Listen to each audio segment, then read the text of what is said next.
Hello, Eric Galaxy here, Twit Radio. Before I get into the good stuff, got some oops to get over. One is that I called Bryson DeChambeau Brian. It's not Brian, it's Bryson. I meant to say Pillsbury Doughboy, not Stay Puft Marshmallow Guy, when I was talking about Tom Brady's Combine video. Also, this isn't so much of an oops as I lied. I lied about watching the Combine. I know I said that I wasn't going to watch it because it's stupid, but I kind of ended up watching a little bit of it, only because there were times where there was nothing else on. So, yeah, okay. Combine. I had it mostly on for kind of like background noise, you know, just kind of have it on, maybe glance at it as I'm like, you know, I'm washing the dishes or I'm vacuuming or something. Yeah, I watched a little bit of it. It kind of reaffirmed my assessment that it's stupid. There was some drills that I'm trying to figure out why they're drills. Like there's one part where the guy's throwing the ball into, I guess, a running back into the flat, and then he sprints down the sideline, and I'm going, okay, why is this a drill? Is it to see that the guy can catch the ball and run fast down the sideline when there's absolutely nobody around him coming to hit him or anything? I mean, you can see that on a tape. You know, of the person playing real football, if they can catch a ball in the flat. So I was a little confused as to why that would be a drill. The other thing, obviously, the glamour thing, I guess if you call it that, is the 40-yard dash.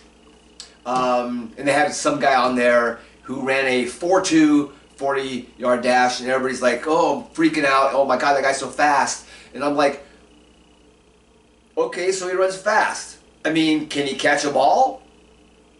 Can he, like, when there's defenders converging on him, can he catch a ball? Can he go over the middle? Can he catch in tight spaces?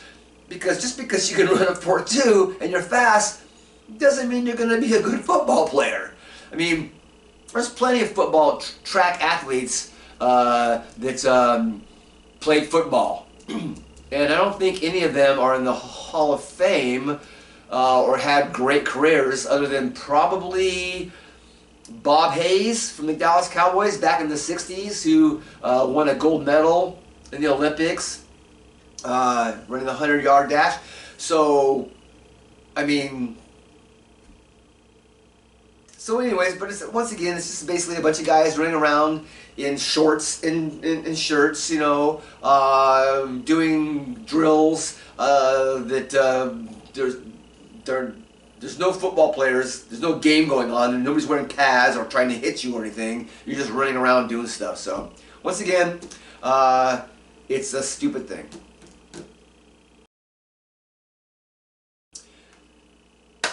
Alright, so NBA is getting tight. There's like 21 games left in the season, give or take, depending on the team. Especially in the Western Conference, because you got between the 5th place team and the 10th place team is only like 3 games. So, you know, you have a good week. You can go from 10 to 6, which is out of the play-in process, which is you don't want to be in the play-in games, pretty easily. So, but there's a lot. It's going to be pretty close here. Like every game now till the end is technically, not technically, but is like kind of a playoff game. You're pretty much playing for to get out of that 7 through 10 spot. So that's going to be, yeah, it's going to be fun. As always, as we get towards the end of the year, there's talk about, well, okay, who's the MVP going to be? Who's the Rookie of the Year? Who's the that's pretty much it. Maybe Coach of the Year. But yeah, MVP, Rookie of the Year are the two hot topics. This year's discussion about Rookie of the Year is pretty much between Victor Wembanyama, the guy from France, 7'5", 7'5", and Chet Holmgren, the player out of Gonzaga, who's 7'2". They're both having really great years. The only problem I have with Chet Holmgren is that he's, even though technically he's a rookie, he's been in the NBA for 2 years now. This is his second year. He didn't play last year because he got injured, but he still had access to the coaches, the team room, whatever things that professional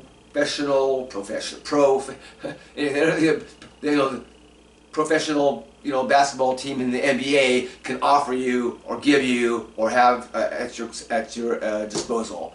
So he's not. So once again, technically he's a rookie because he hasn't played yet, but he's not a rookie. So yeah, that's why Wembanyama. Well, and also Wembanyama has been having a monster season, big time.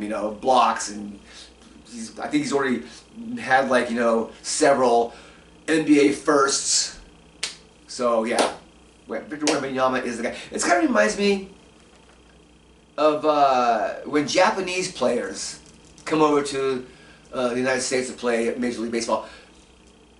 And they've been playing in Japan for 5, 6, 10 years. They probably racked up 300 home runs, or they've got as the pitchers they've got ER 25, 30 wins, 40 wins, whatever, 100 wins or whatever in Japanese leagues. And then they come over to the United States, and now they're rookies, but they're professional baseball players. Just because they're in the MLB, all of a sudden they're rookies. That's just never made any sense to me. I mean, technically, they're rookies in the Major League Baseball, but they're not rookies. They've been around a while. So, yeah, never understood that. I wrote down LeBron is a liar, but I couldn't figure out why. I wrote that down until I went back to my notes. LeBron James this past week has been talking about how when he came into the league as an 18-year-old high school student or whatever, because he didn't go to college, that there was a lot of haters. People wanted to see him fail, and there was a lot of pressure put on him to do good, and then it was so much pressure that he wouldn't want that on. Blah blah blah blah. That's a lie. That's bullshit. That's bullshit. LeBron James loved the limelight. He wanted to be here. He knew he wanted to be dominant, and he knew he pretty much was going to be dominant coming out of high school. You give a kid, a 17-year-old kid, the nickname King James, and he didn't even flinch. He loves the limelight. He wanted that pressure. He lived for it. And also, where were the haters? I mean, I didn't hear anybody. I mean, maybe the haters were other high school kids or the opposing NBA players on other teams wanted to see him fail. Maybe. I don't. But pretty much the whole mainstream was like, no, they wanted to see King James. Okay? And he loved the limelight. So for him to say, oh, it was terrible, it was, so much pressure, and the haters, no. Bullshit. Bullshit. You loved it. You know it. So I think LeBron James is at that point in his life, I guess, where he's older, and it's not so much a get off my lawn thing as he's trying to rewrite the narrative of his, beginnings, so that it makes the story becomes more compelling.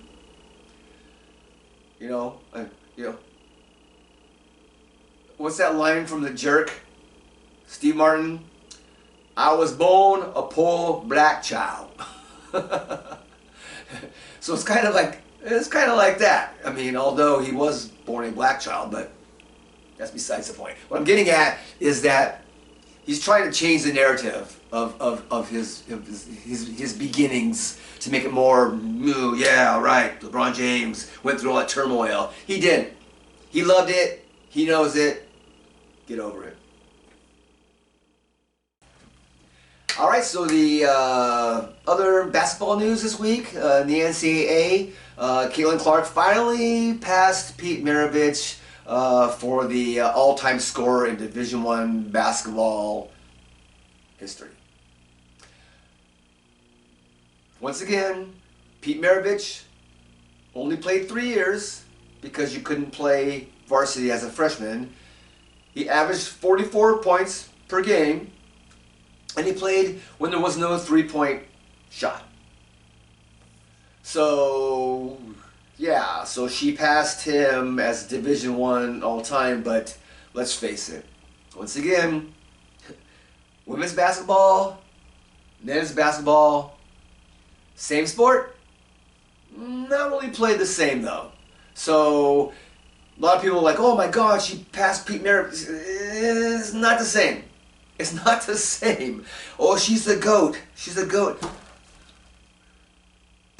You know, if she's the GOAT, then why wasn't Pete Maravich the GOAT? Because he scored all those points and was averaging 44 points a game. I understand it, but you know, that's the way things are nowadays. We gotta pump everything up, pump everything up. We live, what's that called? Recent bias? Recent bias? Yeah, that's what we got. It ain't the same. We don't need any more GOATs. Get rid of the GOAT term. Like I said before, get rid of the GOAT. It's GOTs. You wanna be a GOT? That's fine, but you ain't a GOAT. I mean, what happens if, 100 years from now, there's going to be a new GOAT? How far back do you go? So let's get rid of the GOAT term. There's no GOATs, there's GOTs. Greatest of their time, not all time.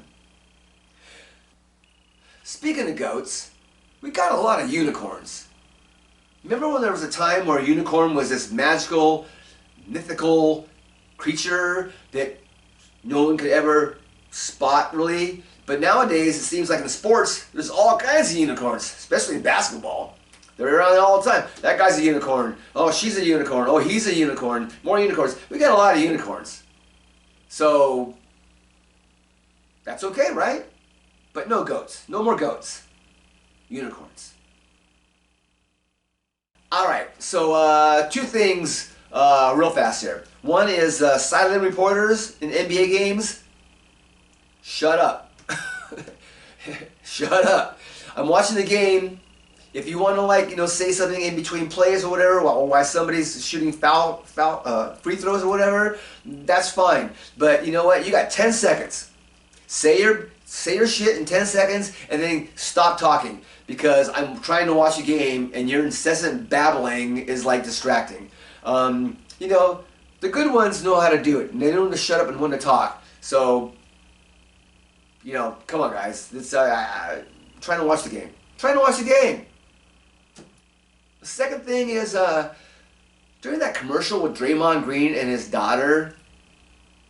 Why does Draymond Green have the backboard is facing a cliff?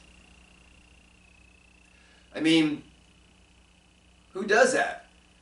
Because you see the commercial and you see the basket, the backboard and everything, and it's like there's some bushes behind it, some like short bushes, and they're kind of in a driveway thing. But behind the basket is pretty much a cliff. Who would do that? What, you think you're gonna miss some shots no matter how good you are. You're gonna miss some shots. Especially Draymond Green. I mean, come on. He's not known for shooting prowess. But why would you put your basket on a cliff? And then the ball goes to the cliff and you gotta go down and the ball, go down. I mean, I guess it makes for a good commercial, but it's just, I don't understand why you would put your basket on a cliff. Just saying. All right, on to the NFL. One of the big stories coming out this past week was the plight of poor Russell Wilson. Denver Broncos are paying $85 million to basically get rid of him. $39 million goes to Russ, and another $46 million goes to, let's just say, the lawyers. Let's act as if this is a divorce. So Russ gets a $39 million and the alimony, I guess, and the 46 goes to the lawyers. That was a bad analogy. But anyways, there's a lot of speculation to where he's going to end up. I don't like speculation, but people are talking about him going to the Patriots or the Steelers or maybe even the Vikings if Kirk Cousins decides to leave. And he can be signed for the veteran league minimum of $1.15 million, which is a bargain. A bargain. So any team, that wants a quarterback, and let's face it, there's a lot of teams need quarterbacks out there, whether he's a backup or not. Sorry. I, myself, think that he should go to the Raiders. I think the Raiders should sign him. There's a lot of talk about, well, then he can stick it to the Broncos, who's in the same division, beat them twice a year.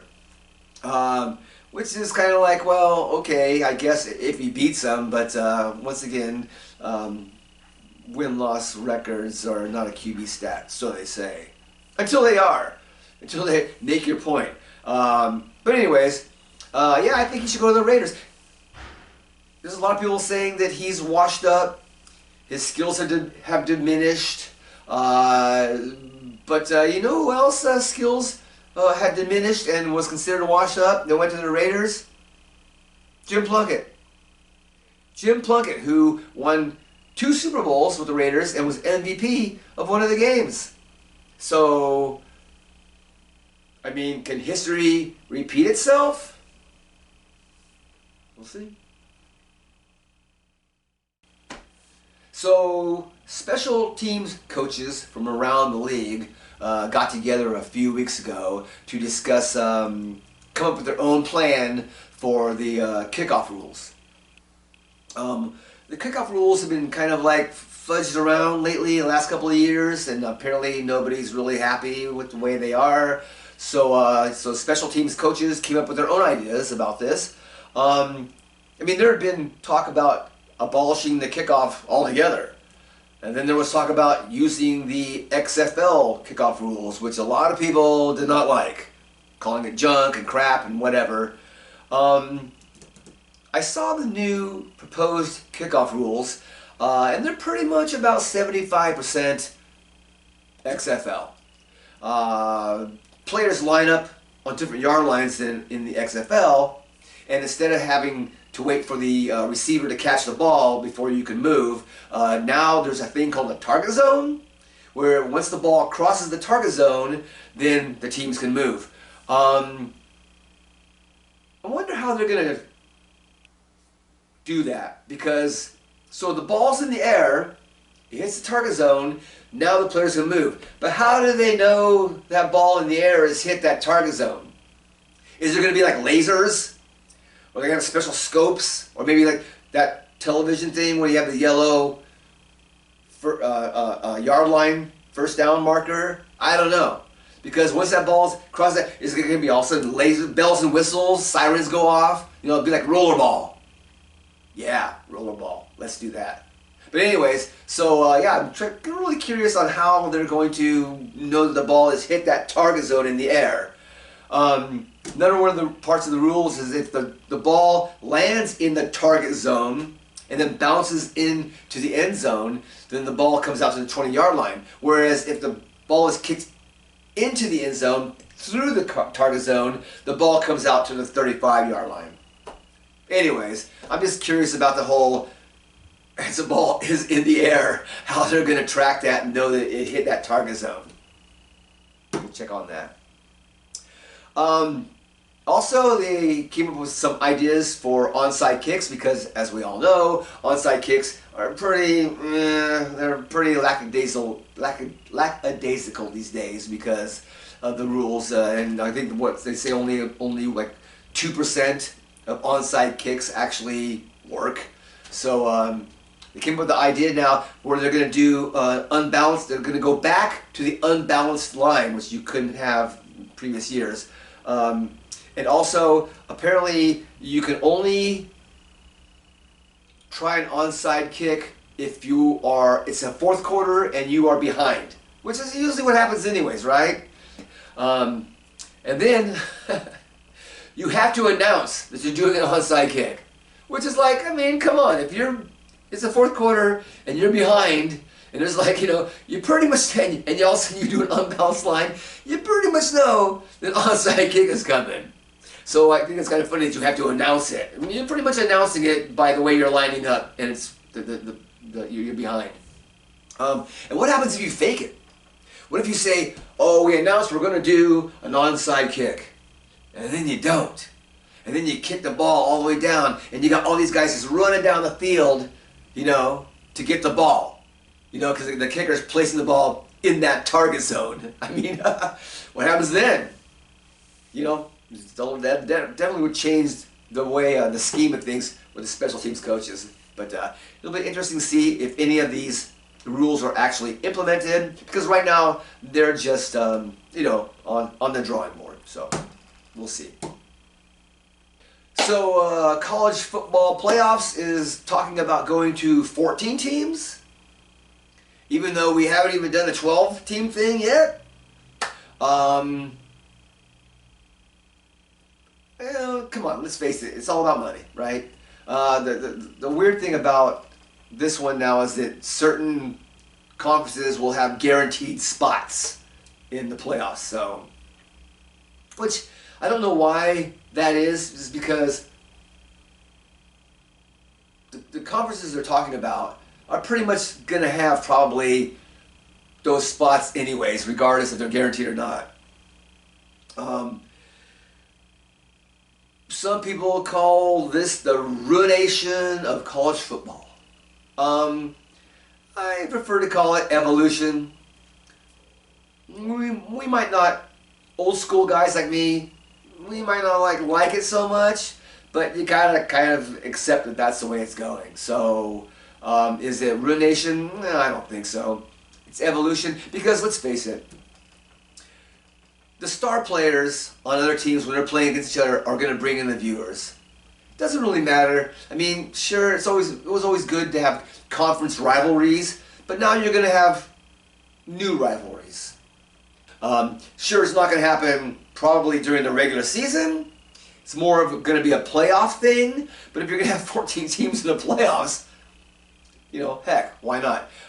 It's kind of like this whole thing about NCAA basketball now. They're talking about expanding to 76 teams instead of the 64 that's right now. There used to be a time when there was only 125 Division I teams playing basketball. Now there's 350. I mean, you got places like Grand Canyon University and all these other teams. I have no idea where they popped up, names or whatever. So, I mean, sure, you're going to expand to 76 teams. It's all about the money. Show me the money, right? So, there's some politician in California that's written a bill to ban tackle football in California. The caveat being that it's only for those under 6 starting in 2025, then it goes to under 10 years in 2027, and then it goes to under 12 in 2029. There's a bunch of people that don't know the whole rule. They're like, oh, they're trying to ban tackle football in California. That's not the case. They're trying to ban tackle football for certain age groups in California. When I was growing up, the only way you could play tackle football was if you were in Pop Warner or something like that.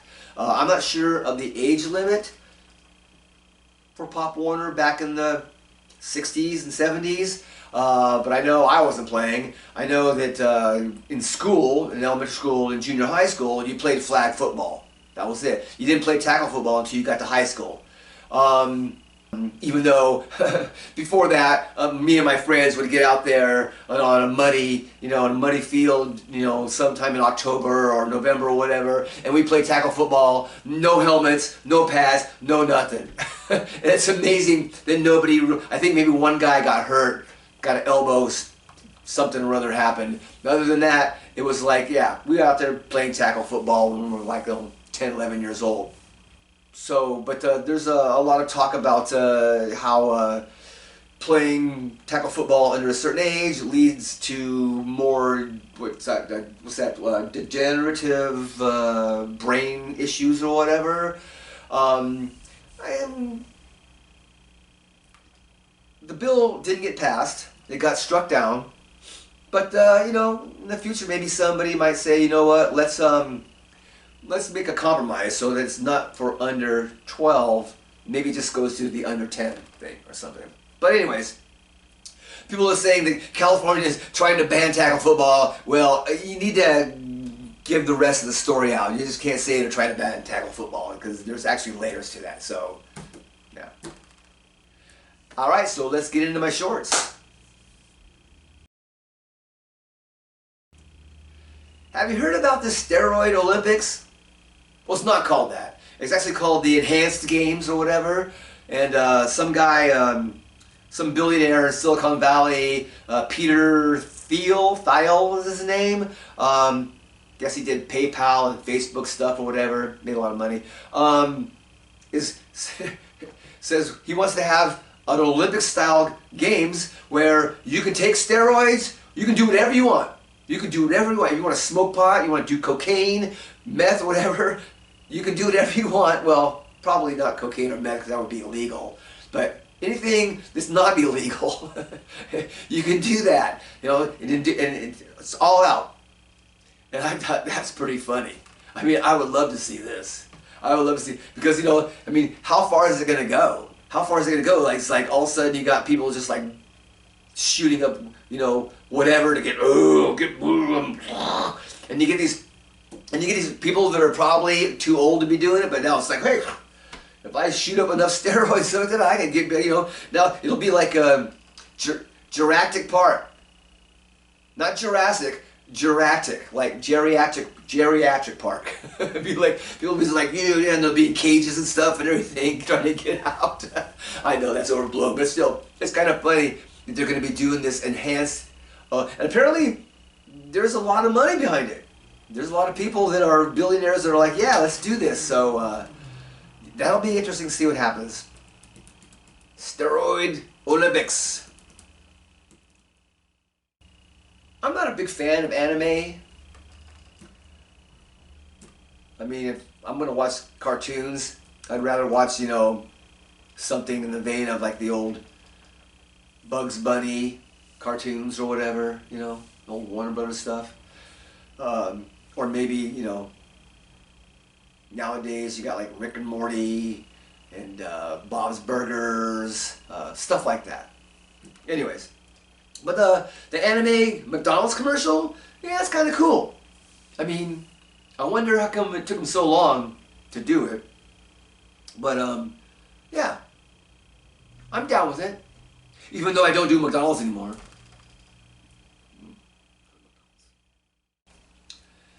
Have you seen this guy that plays for the New York Rangers hockey team?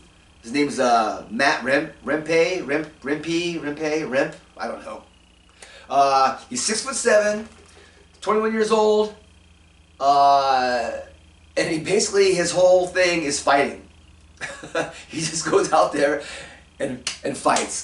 That's his whole thing. I know there's a lot of people say, oh, well, they should take fighting out of hockey, blah, blah, blah, blah, blah. I'm not one of them.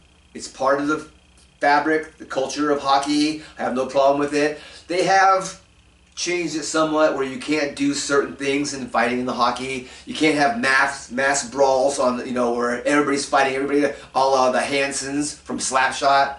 But yeah, this guy, his whole thing, back in the day, we used to call them goons. That's his thing. His thing is go out there and fight somebody. And he's got a big old black eye. He's become some of a cult hero there in New York, where I'll go out to restaurants and people want to take a picture with him with his black eyes and stuff and everything. But yeah, it's kind of funny. I like it. I mean, like I said, I don't watch a whole lot of hockey, but I'll watch that guy just to see him fight. Did you see this game, the soccer game in Utah MLS between the Salt Lake FC and LAFC? What's up with FC? It seems like every team in the MLS has either FC or United in its name. I mean, like we're trying to be, Premier League or something. It's like, whatever happened to those good old names like the San Jose Clash and the Kansas City Wiz, the Colorado Rapids? Are they still around, the Rapids? But anyways, all of a sudden it's like all these teams are like, oh, FC or United. It's like, come on, we're America. We don't have to do this Premier League bullshit. Anyways, I saw the game. I saw footage of the game, and it wasn't like a foot deep or anything. It was like maybe 2-3 inches. But you know, both teams had to play in the snow, so it wasn't like one team got the advantage over the other team. Because I guess the LA coach was complaining about it, but just people talking about how it was a debacle, and I'm thinking, hey man, when I was playing soccer, didn't matter. You played in whatever the weather was. Of course, it didn't snow in California a whole lot, but there was a lot of torrential downpour rain games that I played in, and it was like muddy fields, and we kept on going. Alright, so that's the show. Like and subscribe. And as always, Jim Plunkett, Hall of Fame. Peace out.